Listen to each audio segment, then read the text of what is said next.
Emyaka gibadde ginatera okuwera 15 ng'abakristaayo abasabira Nakasero batunkana eddimu ery'okuzimba ekkanisa empya era ng'eneewemese obuwumbi n'obuwumbi bw'ensimbi.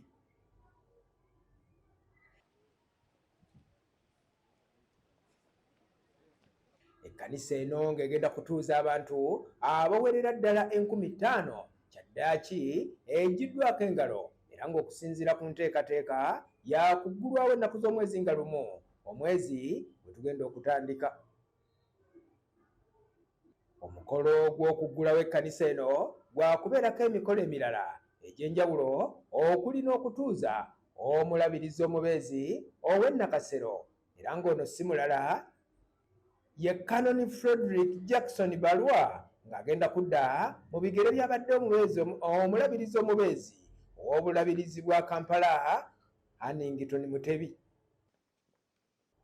Olwaleero Sipiika wa Palamenti Anita Among naye abitaddemu engatto okugenda okwerabirako ku ddimu erikoleddwa era ng'oluvannyuma lw'Disiima abakristaayo abakubye enkata ya bukadde bwa nsimbi za Uganda 50 nga lumu Novemba ku Lwokutaano luno nga tugenda giggulawo mu butongole oluvannyuma tutandika ogisabiramu naye emabega ng'ekyabulayo tenaba kuggwa naye nga mundamu mwaggwa bulungi.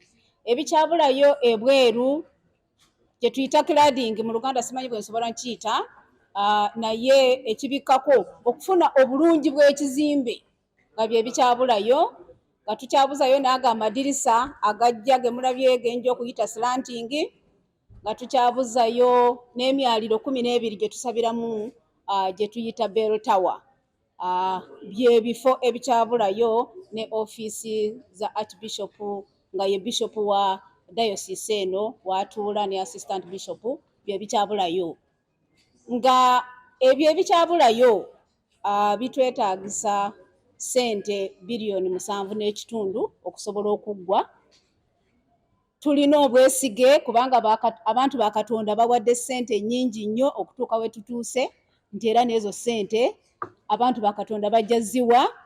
Olwaleero Sipiika wa Palamenti atuteereddeko ettaffaali kw'ogwo omulimu. Culture, you don't, what this hand does, this hand should not know what it has done. So the chairman will announce how much the brick is, but sincerely want to thank you, the provost and the team, for leading the church and supporting our Christians by giving them the spiritual food, which is very, very important. We will be back here once we are invited. And I know my big brother Japan will always invite me.